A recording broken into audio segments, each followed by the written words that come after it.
Hello friends, नमस्कार। Welcome to my channel निन्नी की प्रेरणा। दोस्तों, आप सभी को होली की ढेर सारी शुभकामनाएं। आज हम होली का पर्व, उसकी पूजा विधि, कथा पर चर्चा करेंगे। दोस्तों, होली का पर्व फागुन मास की पूर्णिमा को मनाया जाता है। होली एक हमारा सामाजिक पर्व है। यह रंगों का त्यौहार है। इस पर्व को सब वर्ग के लोग आपस में भेदभाव मिटाकर बड़े उत्साह से मनाते हैं। इस दिन होली के पूजन के बाद शाम को होली का दहन किया जाता है। सभी कस्बों, गांवों, शहरों में होली के 15-20 दिन पूर्व ही गोबर की गुलेरियां बनाना प्रारंभ हो जाती हैं। इसके बीच में बनाते समय छेद कर दिया जाता है।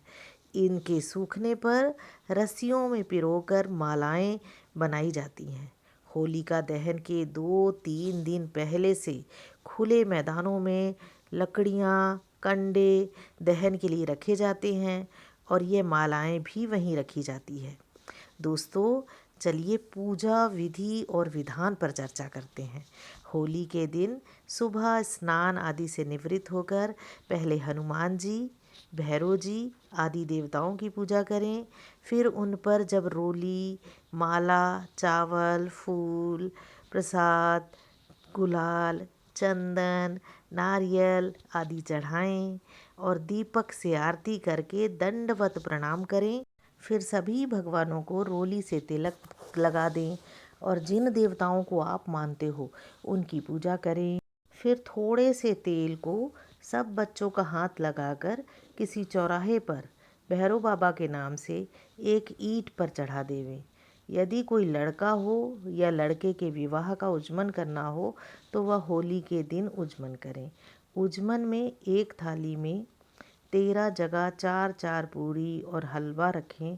उन पर अपनी श्रद्धा अनुसार रुपए, कपड़े, साड़ी आदि रखकर 13 गोबर की सुपारी की माला रखें। फिर उन पर हाथ फेर कर अपनी सासू जी को पाँव छू कर देवें और सुपारी की माला अपने घर में ही टांग दें। इस दिन अच्छे अच्छे भोजन, मिठाई, नमकीन आदि पकवान बनाएं। फिर थोड़ा थोड़ा सभी सामान एक थाली में देवताओं के नाम का निकाल कर ब्राह्मणी को दे देवें। भगवान का भोग लगाकर स्वयं भोजन कर लेवें। होली का पूजन विधि एवं सामग्री की बात करते हैं। पहले जमीन पर थोड़े गोबर और जल से चौका लगा लेवें। चौका लगाने के बाद एक सीधी लकड़ी डंडा के चारों तरफ गूलरी की माला लगा देवें। मतलब गोबर की माला जो पहले से बना के सुखा के रखी हुई है। उन मालाओं के आसपास गोबर की ही ढाल, खिलौना आदि रख देवे। जो पूजन का सामान नियत हो उस समय जल, मौली, रोली, चावल, फूल, गुलाल, गुड़ आदि से पूजन करने के बाद ढाल, तलवार अपने घर में रख लेवें। इसमें 4 गुलरी की माला यानी कि गोबर की माला जो पहले से बनाई हुई है अपने घर में पितरों, हनुमान जी, शीतला माता तथा घर के नाम की उठाकर अलग रख देवें। यदि आपके यहाँ घर में होली ना जलती हो तो एक माला ऊख, पूजा की समस्त सामग्री, कच्चे सूत की कुकड़ी, जल का लोटा, नारियल, बूट, कच्चे चने की डाली, चना बूट, पापड़ आदि सब सामान गांव या शहर की होली जिस स्थान पर जलती हो वहां ले जावें और वहां जाकर होली का पूजन करें। और गूलर की माला, गोबर की माला, नारियल आदि चढ़ा देवें और होली का परिक्रमा ले लेवें। पापड़, बूट आदि होली जलने पर भून लेवें और सभी में बांट कर खा लेवें। ऊख घर वापस ले आएं और यदि घर पर होली जलाएं तो गांव या शहर वाली होली में से ही अग्नि लाकर घर की होली जलावें। फिर घर आकर पुरुष अपने घर की होली पूजन करने के बाद जलावें। घर की होली में अग्नि लगाते ही उस डंडा या लकड़ी को बाहर निकाल लेवें और इस डंडे को भक्त प्रहलाद मानते हैं। स्त्रियां होली जलते ही घंटी से 7 बार जल का अर्घ देके रोली चावल चढ़ा और होली की 7 परिक्रमा लगावें। फिर होली के गीत गावें।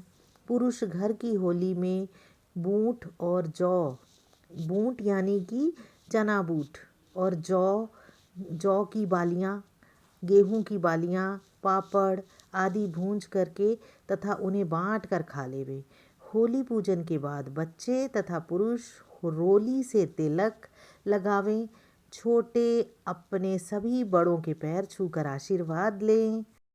दोस्तों, इस बात का ध्यान रखा जाता है कि जिस लड़की का विवाह जिस साल हुआ हो वह उस साल अपने ससुराल की जलती हुई होली को ना देखें।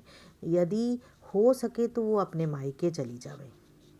चलिए दोस्तों, इसकी कथा सुनते हैं।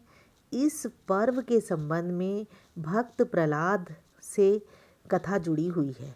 भारतवर्ष में एक असुर हिरण्यकश्यप राज्य करता था। उसका पुत्र का नाम प्रहलाद था। प्रहलाद भगवान विष्णु जी का परम भक्त था, परंतु उसके पिता भगवान विष्णु जी को अपना शत्रु मानते थे।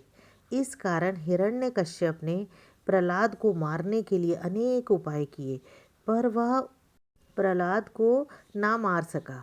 हिरण्यकश्यप की बहन होलिका को अग्नि में ना जलने का वरदान प्राप्त था।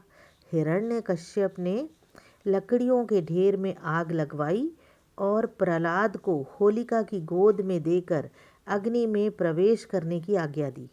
होलिका ने अग्नि में प्रवेश किया, परंतु भगवान की कृपा से होलिका जल गई और भक्त प्रहलाद बच गए।